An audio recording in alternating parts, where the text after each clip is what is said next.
Our next topic is March Madness, and this is probably the time of year that I worry the most. I know I've gotten emails from teachers who said, I just had my second nightmare last night. What can I do? I said, I don't know, I'll start joining you in those worries, and maybe I'll take some of that off your shoulder. We worry about it, every single egg we lose, every single fish we lose, but we have to remind ourselves it's all about the learning. Nonetheless, it would be, unnatural not to try to keep your tank healthy and help as many of your fish survive as possible. As I mentioned earlier, when we did our survey at the end of last year, 64% of the teachers said that the single greatest cause of mortality was related to the swim-up process. And there are basically two ways in which that can go wrong for you. One is that you miss it altogether, and the other is that you sort of half catch it, and some of your fish begin feeding, but you sort of half miss it, and some of your fish don't begin feeding, and they turn into what are called pinheads and die. Basically, they get skinnier and skinnier and skinnier, and finally they've got this big head in their body that's kind of like a rail. So these are some of the other causes of mortality. As I said, you got to cover that filter intake. And then last year it appeared that one of the batches of eggs that we got had not been treated with iodine, which is supposed to happen every year routinely, and we just don't know. There was a little breakdown, misunderstanding at the hatchery, so we ended up having some that developed mold and bacterial infections. But it's really the swim-up issue that I think we need to address, give most of our time to. This is old data. I hope I'll have much more new data and much more numerous data from you this year, but you can see how dramatically the deaths occur in that March 5th through March 19th time frame. It's just kind of shocking. Almost no deaths before that and no deaths really after that. That is the swim-up period when we were doing temperatures the way we did it in 2014, 2015. These are data from last year, and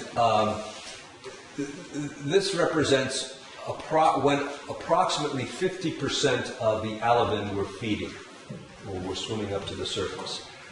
As you can see, it is in a time when the developmental index is approximately 85. Now, Jeremy made a brief reference to that this morning.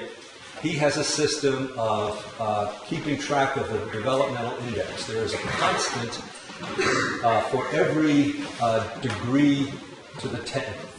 So 32.6 has a constant, 37.5 has its own constant, the numbers, and this turns out to be a quadratic equation when you study it. I got that with the help of a statistics professor at Castleton.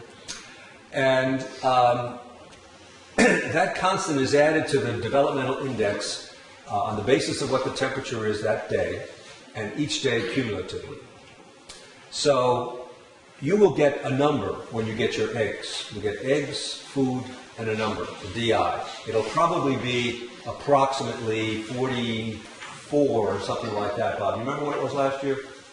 I thought it was lower. It might have been. I thought 42.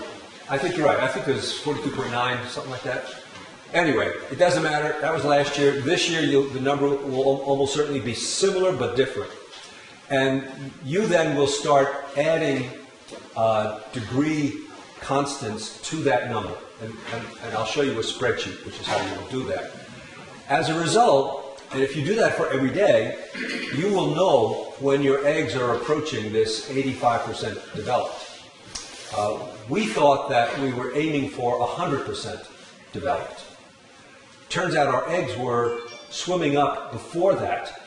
And as a result, some of our schools missed it because they didn't think they had to be that attentive just yet. Well, we found out, and this is an illustration of how little is known about this, we were using a table that had been developed for Atlantic salmon. And Atlantic salmon are similar to trout, brook trout, but not identical. And brook trout apparently develop faster than Atlantic salmon do. So we are kind of operating without a net here. We don't have data that we would like to have unless we can build a data set of our own. That's why you're keeping good data, sending it to me, and our accumulating year after year is going to teach us what we need to know here. So,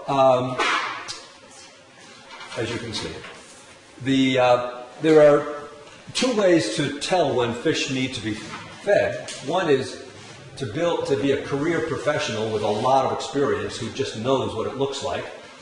And the other is to use data, which is my inclination. So this is in your manual. This tries to explain what the fish look like before they're ready to be fed and when they're ready to be fed. I don't find this as helpful as I wish it were.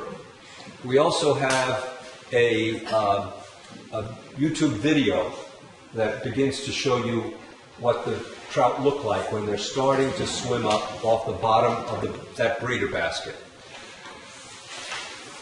The other way to do it is to use one of two spreadsheets I've sent you. But again, you may not know where to find these. They are available in the folder, and I always send out additional information as this time of year approaches. So this is one way to find out when your fish should be ready.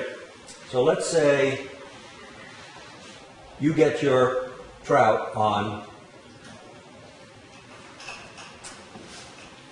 January 7th, right? And let's say the person bringing you your eggs says the DI is 42.9. So you're going to put that in this second. The spreadsheet has determined that the constant for a temperature of 44.0 degrees is 0.745. And that gets added to the 42.9, which is what the DIs were at the hatchery. And if you raise the temperature 2 degrees the next day, it's going to jump up to 44.52.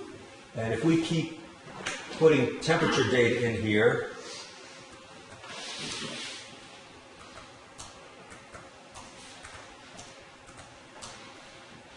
you're going to see how this is now getting closer and closer to 85 with every day. And sometimes I just fool around with this and say, well, what if I kept it at 50? When would we get to that 85 number? Or what if we made it 52? Maybe we could get there sooner, and maybe it would work out better for your school schedules. So this is one way to do it. The other way to do it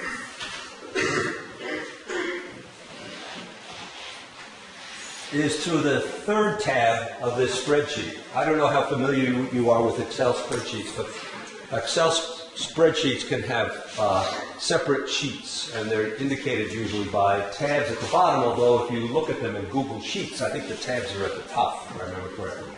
The third sheet here, let me just shrink this a little bit so you can see those tabs. See them down here? They're at the bottom in Google Sheets as well. Are they? So it says, what is today's date? All right, well, let's go back to the beginning and say it's January 7th. When do you want to start feeding? Well, that depends on your school schedule, maybe. So let's say you want to start feeding on March 11th, somewhat arbitrarily.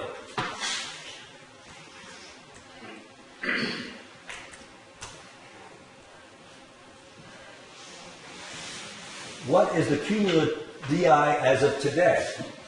Well, what is that number? You will need to keep your tank at 42.4 degrees to feed on that day. So this is another way to do it. But you really need to also keep up your spreadsheet with temperature for every day. That includes days you're not there, days you don't look at the thermometer, days over weekends, and you just estimate. If you leave and the temperature of the tank is 45 degrees and you come back in on Monday and it's 42 degrees, you average, you interpolate, pick a number and say, well, on Saturday it was 42 and on Sunday it was 42. Because you need because the trout are developing whether you're measuring the temperature or not. And you need to get as close to estimating what the temperature was for every single day of the week. But let's say you took this second approach, what we call the swim up calculator, and says, oh, okay, I know what my temperature needs to be. I'm not going to bother to maintain that spreadsheet anymore. Well, what if your chiller goes on the fritz and you come in one day and it's actually much warmer than it was supposed to be, or just the opposite? What if you discover that someone in your life needs a medical procedure and March 11th isn't going to be good for you anymore? You need to take professional leave on that week. Oh my goodness, we have to come up.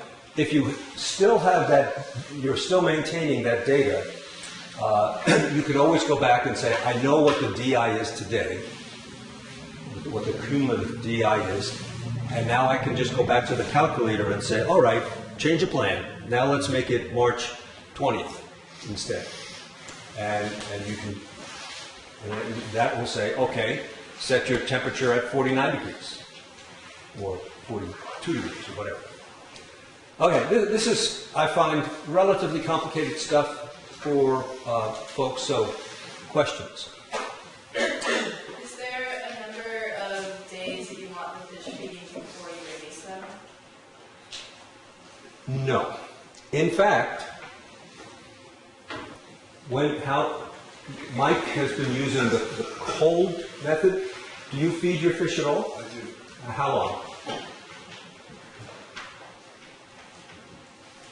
It could be a month. Okay. There are some programs, especially some salmon in the classroom programs, that don't feed. They just, figure out nobody's feeding them in nature, so. But the warmer the temperature, the faster they'll grow, the bigger they'll get, the more they'll change in the way they look and act, and the more potentially you might have to worry about water chemistry. But if you don't ever have water chemistry problems, I think the kids are missing a lot.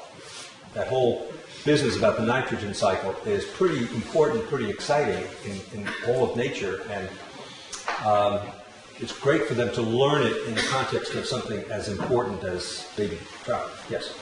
Well, I was just going to say that in the salmon program, you're just, the intention is not to feed them because you're growing them slower. And so when they hit that swim up stage is when you should be ready to put them in the stream. Right. It's not that you're depriving them of food, it's just you're running them a lot Sure. colder.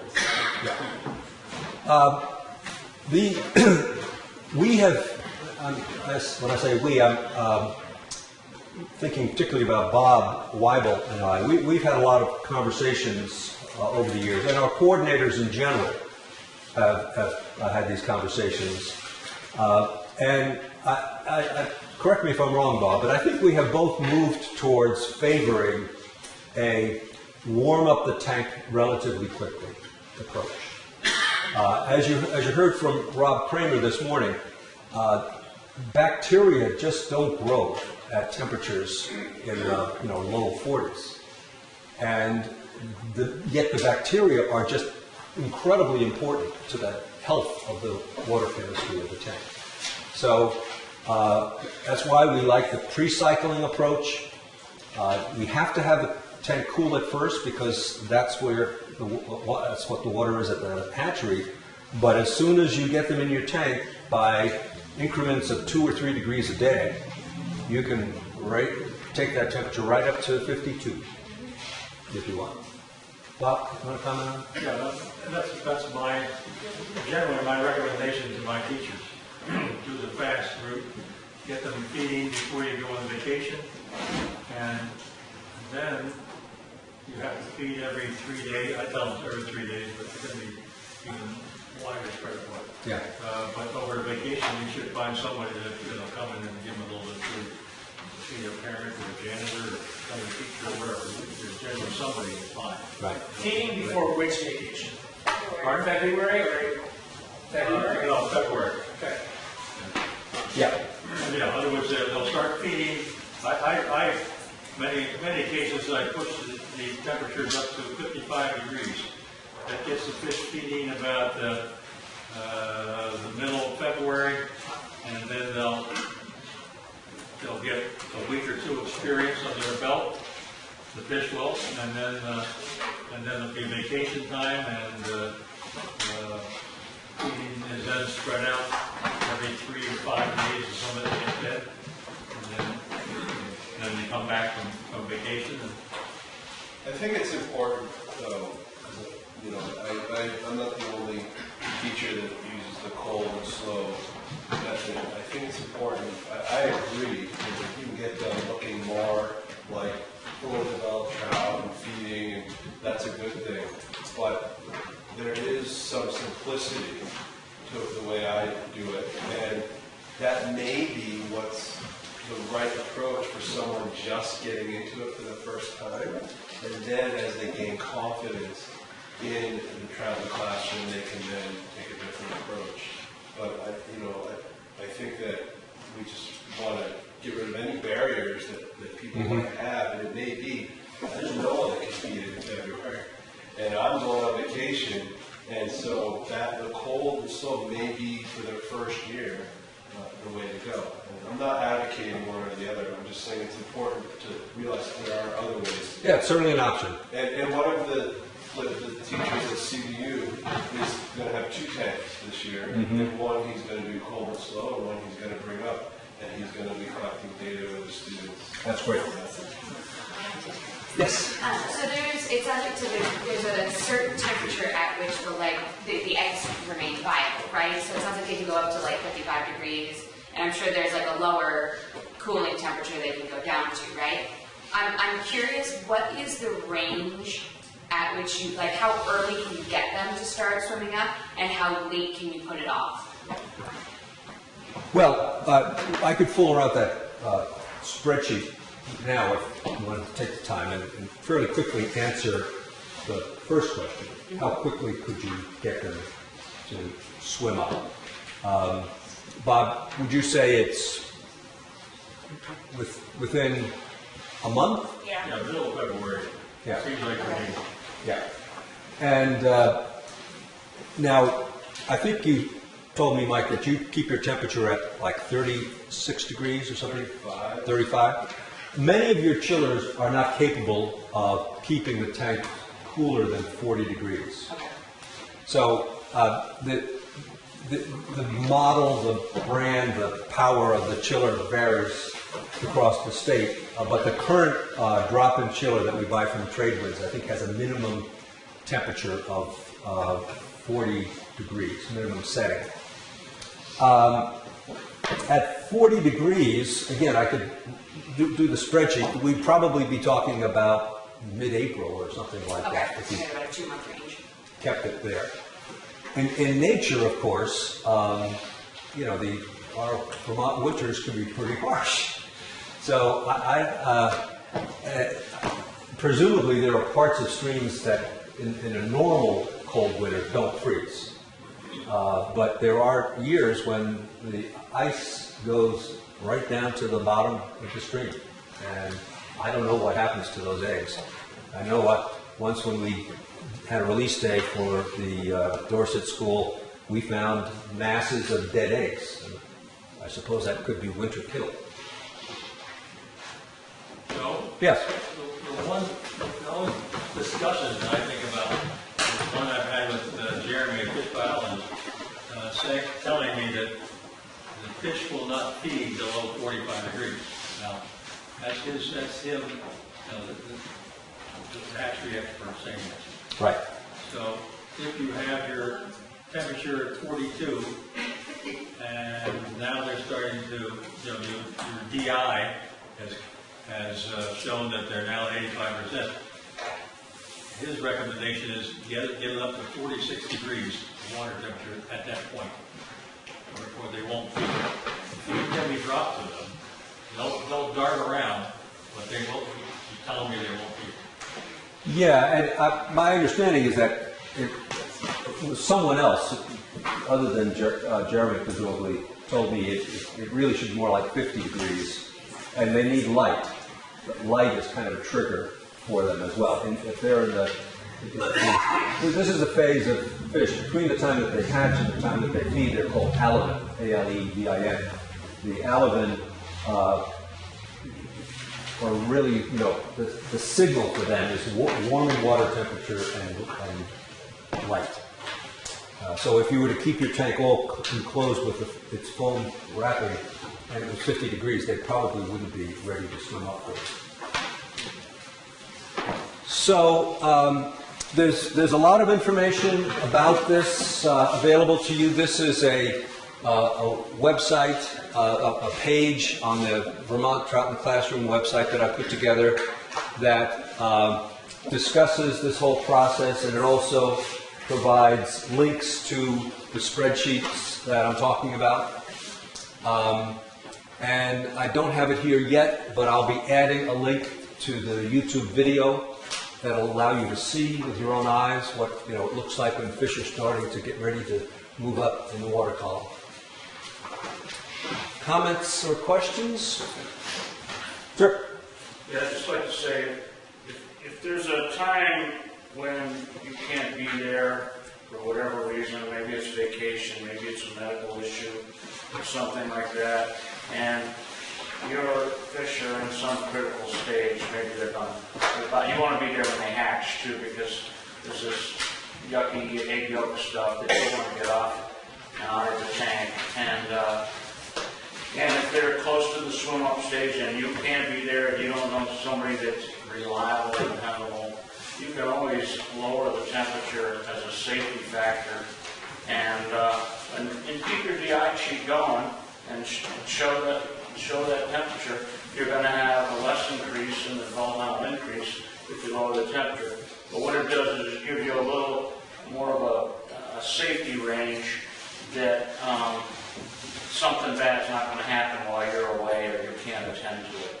And I've done that for vacations or if I had some kind of medical thing, and that's worked out, and it's worked out for other people too. So, Yeah. Keep that in mind. Is that a hand in the back? Yes. Yeah, this is just back to the DI Excel spreadsheet. Yeah. I don't know who it was last year, but I teach 5th grade, and in our classroom we do everything in the metric system. So to all of a sudden jump into Fahrenheit, like our thermometer or something. So somebody did create the one that you could input data in degrees Celsius, and that was really helpful. And then the kids could see the conversion in Fahrenheit, but that allowed us to stick with metric measurements through this with other things. It'd be great if you want to do that for us. Oh, did you, Rudy? Was he, yeah, Rudy, did you do that? I got my laptop. I'm looking at it now. Oh, thanks, Cohen. Yeah. We had talked about this. You really want to modify the breeder basket as it comes from that pet place using something like one of these as a replacement bottom.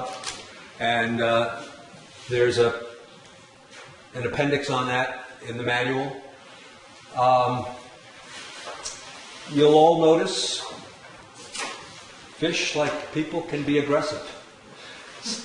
Fish, like people, can be timid. They come in all sizes and shapes. Some become the dominant fish in the tank and the bully. You will almost certainly see examples of cannibalism. And sometimes the less aggressive fish look like they're not going to make it, and they may not. Sometimes they surprise us. Even the runt of the litter can end up being a champion show dog. But there is a way to provide food to the fish that are not in good standing in the food chain. The ones that are down at the bottom, this frequently happens, and the more aggressive fish are up there right away, eating.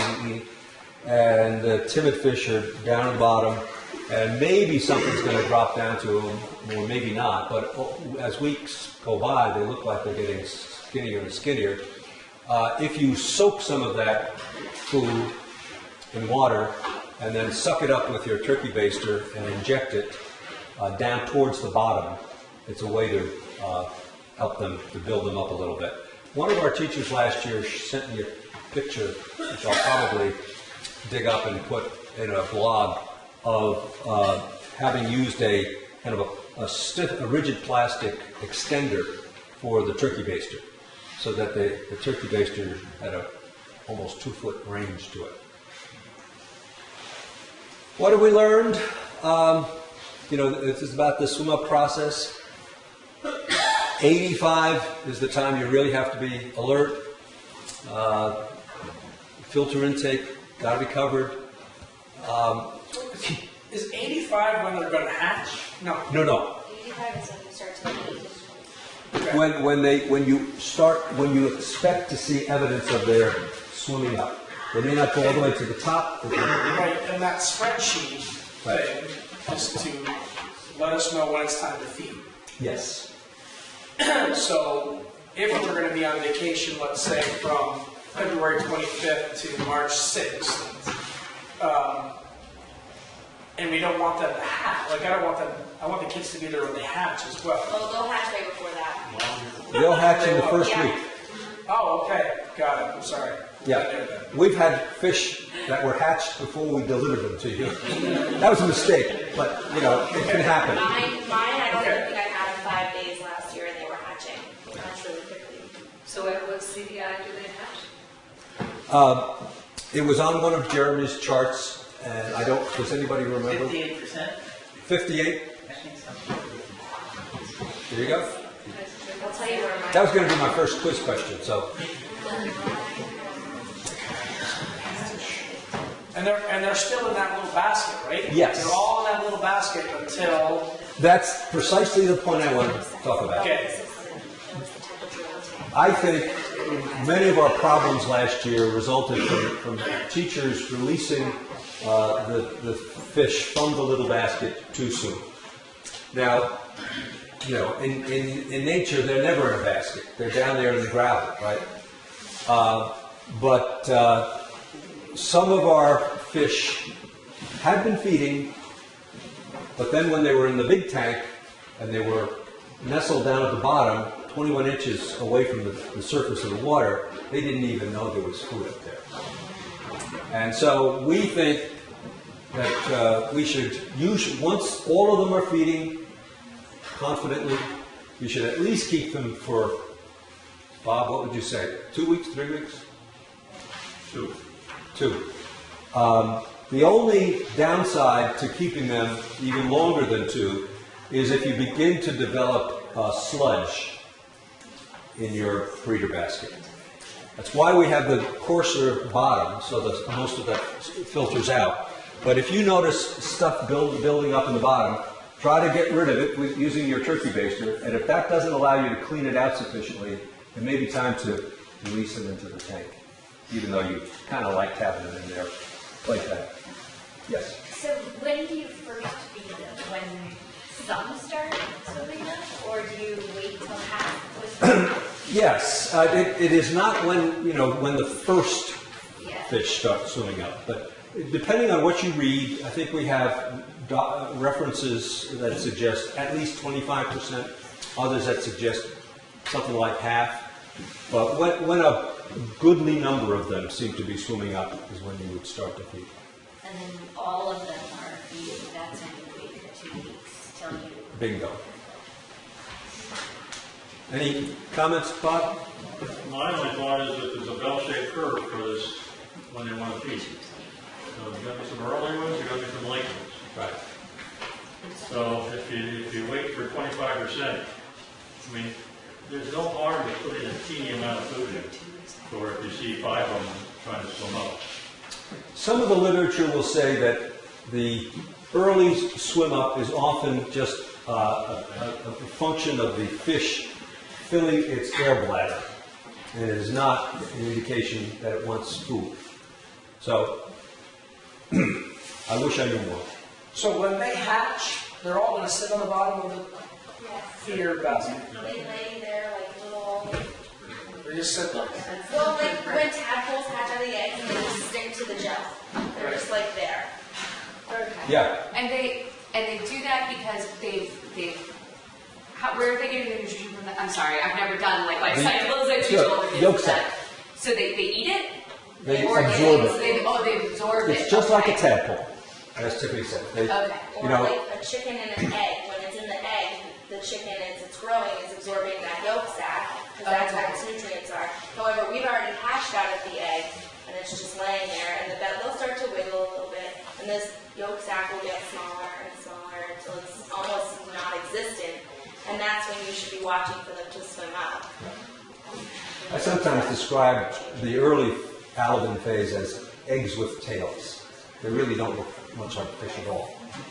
Now, if you're waiting for like half your fish to be swimming up, does that mean that your first couple of fish that are swimming up looking for food are going to end up starving, or is there just like a longer window? Bob probably said they might be starving. What do you think?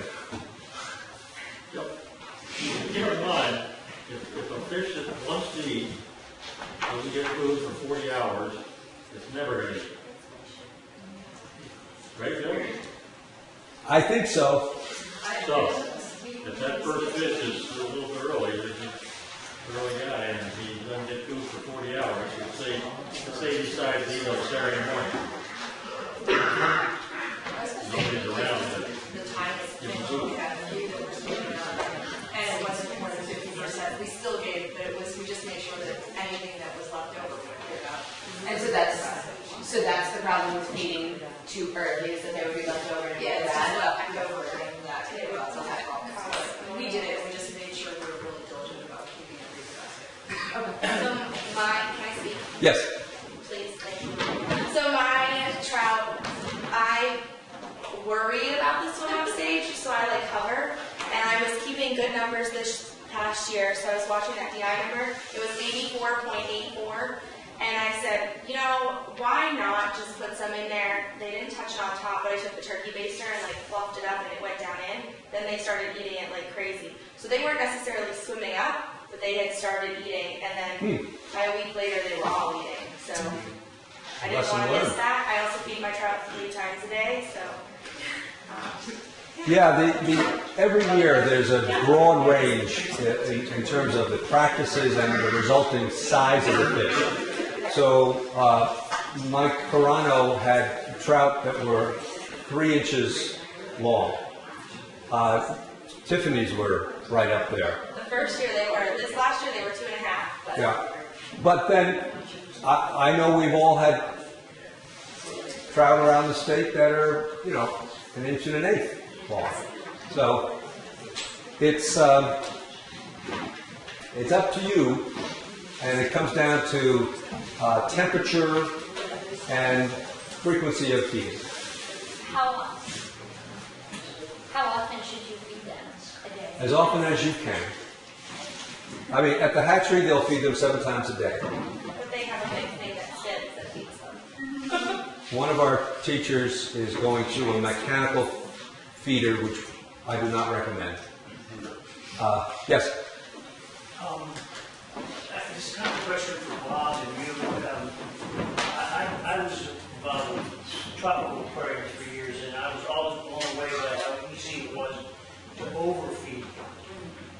Far more dangerous than giving them a little bit of food. Right. You say that's still true with cold water? Yes, yes. You can kill them so fast with ammonia issues and stuff like that. Right. By putting too much over, Yeah, well, you'll be keeping track of ammonia, so you won't be surprised if they start dying because of ammonia levels, because you'll have measured those. But yeah, you can feed them as frequently as you want, as long as it's not more than a little bit each time. And you gotta. This is sort of part of your public relations work. You gotta make sure that everybody in your school knows this. You don't want the custodian coming in on at the end of the day and just sort of sprinkling a quarter cup of food across the surface. No. Yes, Audrey. I keep food for the fish in a very small amount so that they're not reaching in and getting a big pinch. Right. And if you have fat fingers like me or your custodian, you can't even get dip in and then dip into the water.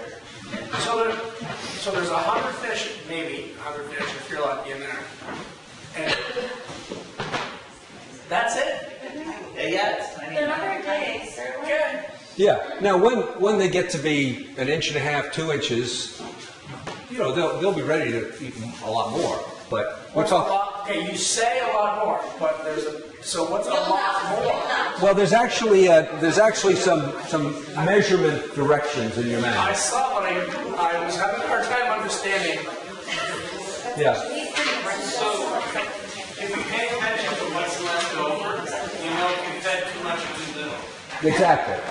So, like, if you feed them, and you look 2 minutes later, and there's no food there, and you put a little bit more, and they're still eating, that wasn't enough. Okay. Or if you feed them 5 minutes later, there's food on the bottom, or food on the top. All right. This is not new stuff. Protect the power strip. Get on the good side of your school staff. You will need their help. If you have to use one of those ground fault interrupted switches, make sure that they know how important it is that they notify you and/or reset that within an hour or two of power being back on. And if your power doesn't come back on, I remember my mother was living in Bridport in that year when we had an ice storm that knocked out power up there for like 6 days. You'll need to consult with some people about either taking them home like Pat did, or finding somebody in your neighborhood with a generator. Yes. So you figure out your school's alarm system talk to you, and tell them to put you in the loop. Yeah. Because I know, like, Oh, what a great point. I get phone calls, 3 weeks ago, it was Saturday at 1 in the morning, an alarm system called me, woke me up, so most of our schools, someone knows when something weird happens with your power. Great point. This last point here. Don't do us any favors when it comes to cleaning the classroom with harsh chemicals, right? We believe that at least one of our major die-offs last year was a result of that.